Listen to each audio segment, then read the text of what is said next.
isbitaalka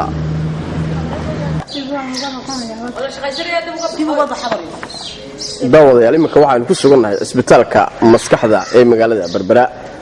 halkan waxaa saaka la guddoonsiinayaa isbitaalka maskaxda ee Berbera deeq lagu soo iibshay lacag ay soo ururiyeen dhalinyaro degan dalka Sweden oo ay soo mariyeen gudoomiyaha bisha cas ee gobolka Saaxil Xuseen Maxamed Cismaan. deeqdan ayaa la guddoonsiin doonaa guddiga caafimaadka ee gobolka Saaxil, waxaana kala wareegi doona isna gudoomiyaha maamulaha isbitaalka maskaxda ee magaalada Berbera. deeqdan oo arkasaan inay ka kooban tahay raashin iyo sariiro oo ah markii ugu horeysay ee sariiro loo keeno isbitaalka maskaxda ee Berbera, iyo waliba gooyaal iyo dawooyin iyo dacaska halkaasi ka muuqda.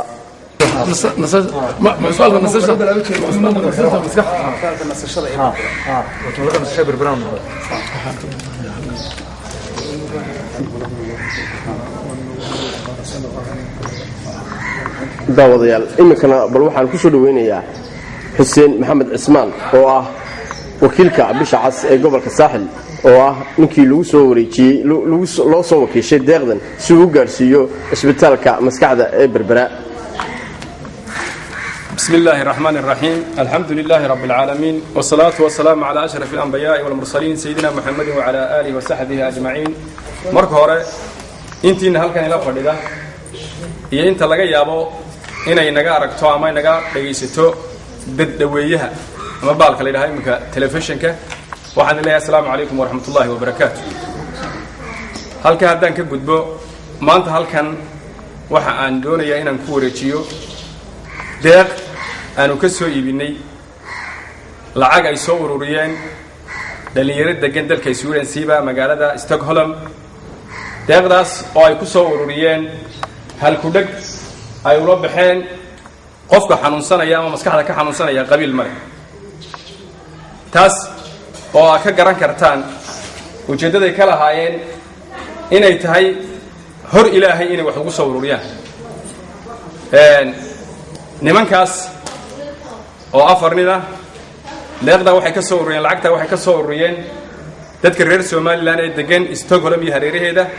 iyo Soomaalida kale ee ku nool meelahaas, maadaama hadafka ay u socdaan oo ahaa hadaf aan gobol iyo wadan iyo qof iyo qabiil mid ku tacalluqin ay tahay arrin hor Ilaahay ay u ururinayeen. nimankaas waxaa ka mid ah afartan nin ah Cabdikariin Cali Daadyar, Maxamed Xaaji Ismaaciil, سعيد عبد موسى سعيد ديره يا عبد القادر حسن دوسي. lacagtaas cadadkeedu wuxuu ahaa $2,560. lacagtaasi markii ay soo gaadhay anigoo ah Xuseen Maxamed Cismaan oo ay soo wakiisheen si aan ugu soo wareejiyo guddiga caafimaadka iyo maamulka isbitaalkan, waxa aan markiiba kulan la qaatay guddiga caafimaadka ee gobolka Saaxil oo nagala joogay Mustafa Ali Umar iyo maamulaha isbitaalka nasashada Master Ali ninka la yiraahdo Cali Dheere. waxaan is weydiinay baahida taalla taalla ayaan is weydiinay. waxa noo muuqatay ama ay iga warameen inay baahiyo aad u ballaaran oo xad dhaaf ah isbitaalka ku jiraan. taana waxaan u dhaafi doonaa iyagu haddii Ilaahay ka dhigo marka ay hadalka qaataan si ay iyaga faahfaahin doona baahida noocyada ay kala tahay. waxa si aan anagu istusnay markaa adduunkii aanu haynay qadarku waxa markaanu eegnay baahiyaha ay wax ka qaban karto annagoo awlawiyaadka eegayna sida ay u kala mudan yihiin ayaanu isla qaada dhignay oo aan isla eegnay. waxay noola muuqatay awlawiyaadkii u horeeyay maadaama isbitaalkan iminka loogu magac daray isbitaalka nasashada, taasoo macnaheedu yahay dadka buka ee ku sugani inay marxalado kala duwan ay ku jiraan oo ay waliba u badan tahay sida iga warrameen qolada maamulka iyo guddiga caafimaadku marxalado aad iyo aad u ladan oo dabeedna sida ay ugu magac dareen nasasho u baahan. sidaa darteed waxay ula muuqatay inay baahida koowaad tahay sariiro oo sariiro la'aan ay jirto. waxaanu markaa isla qaadanay in loo baahan yahay sariiro aan ahayn sariirihii caadiga ahaa ee la yiqiinay ee normalka hore ee aanu soo samayno sariiro gaar ah oo halkan oo kale anfici kara oo kuwa imka halkan yaalla qaab gaarana loo sameeyey qaab gaarana loo sameeyey ay ka muuqan karto noocyaday tahay noocyada u samaysan tahay ka muuqan karto oo ah sariir isku wada samaysan oo si gaar loo sameeyey taas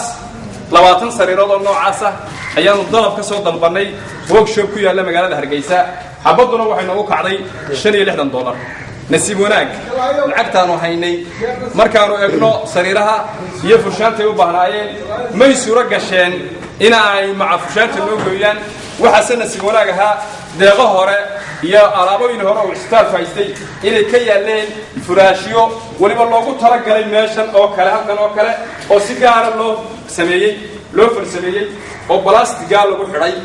sidaa darteed waxay taas noo fududaysay lacagtii aanu haynay inay in doorano kafayso dabeedna go'yaashii ayaan u soo iibsano soo raacinay markaanu sariirihii iyo go'yaashii ka fuuriyay waxaanu maxaa kala xiga waxa kale oo jirta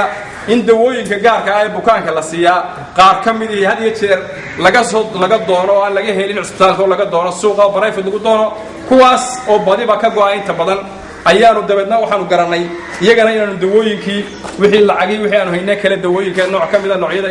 gaar ahaan aad iyo aad ka ugu baahan yihiin isbitaalku inaanu u soo iibino wixii kale noo soo haray ayaanu waxaanu dhinaci raashinkana yeynaan ilaawin raashinka toddobaadka ama shayga ugu badan ee dadku had iyo jeer intaay guutaan ayaanu soo siinay waxa kale oo aanan meesha ka tagin baaqiyaadkii inaanu dacaska isla u daran oo dadka goobta yimaada bukaanka ahay inta badan ama way kabala yihiin ama kabaan halkan u anfacaynin ay yeeshaan intaas ayaa waxay noqotay in aanu wixii lacag soo gaaray aanu halka ku sameeyno oo aanu ku sameeyno marka hadda inta kaga gudbo lacagtii na soo gaadhay ee nimanka dhalinyarada ah ee Sweden jooga ay aniga ii soo wakiisheen oo ay noo gaadhay intaas maantana aan ku wareejinayno waxa aan yar tilmaamayaa aan laba eray oranaya qoladaas soo ururisay lacagta marka hore horta waxaan leeyahay Soomaalida waxay ku mahadnaqaan ninka gurigiisa ka soo raraninde ninka guri kale ka soo raranayaan leh nimankani lacagtii waxay iyagu helayeen way soo ururiyeen dadkana way ka soo ururiyeen marka waxaan leeyahay horta nimankaas waa niman yow waxa kale oo aan raacinaya nimankaas iyaga ahi marka la eego halku dhiga ay qaateen ee ah qofka maskaxda ka buka qabiil male markaaba waxay tilmaameen ujeedada ay kala hayeen lacagtan ururinayaan inay hor alle u ururinayaan marka waxaan leeyahay ilaahay waxaan uga baryayaa in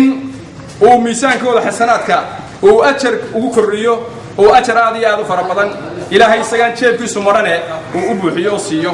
waxaan kale oo aan leeyahay waan ilaahay ka baryayaa dadkan ay soo xuseen ay soo caawiyeen ee halkan joogana ilaahay inuu shaafiyo iyagana inuu ilaahay ka badbaadiyo xanuunkaas oo kale inuu ku dhaco waxaan inta raacinayaa waxay aniga ii soo wakiisheen run ahaan wuxuun bay ahayd garasho ay garanayaan aniga oo ay yiraahdeen war meesha berbera aynu wax u ururinayno alaabta talow yeenu marinaa dabeedna hebel Xuseen baan garanaynaa dabeedna saas ayaa la soo wakiishay waxaan maanta markaa doonayaa iyaga iyo inta kale laga yaabo inay iga dhageysato ama naga aragto telefishinada naga daawato inaan u sheego inuu gobolkan saaxil leeyahay guddi caafimaad oo aad iyo aad u qiimo badan runtii walaa usaki ala la ahad ana waan faaninaynin muddadii isbitaaladan ama gobolka saaxil caafimaadkiisa ka shaqeynayeen waxa qabsoomay wax aad iyo aad fara badan dhibaatooyin badan oo mar walba soo noqon jirtay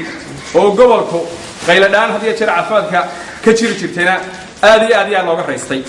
runtii waxa weeyaan wal xaq yuqaal nimankaas waa niman adduun iyo arrin mid kastaba lagu aamini karo oo waxa la soo mariyaa aanay dayacmaynin wax badan ayay ka qabteen isbitaalkan aynu joogno iyo kuwa kale ee degmada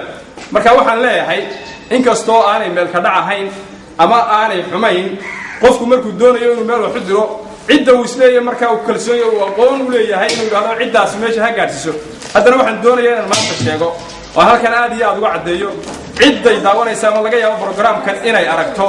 in gobolka saaxil uu leeyahay guddi caafimaad oo lagu kalsoonaan karo oo arrin iyo adduun labadaba lagu aamini karo waxaan markaa leeyahay cid allaala ciddii danaynaysa ama doonaysa laga yaabo in ay mar uun needooda ku soo dhacdo inay wax tarto caafimaadka gobolka cusbitaalkan ha noqdo cusbitaalada kale ha noqdeen degmooyinka kale ha noqdeen waxaan leeyahay inta guddidan caafimaadka ee hadda joogta ay joogto waa ku kalsoonaan kartaa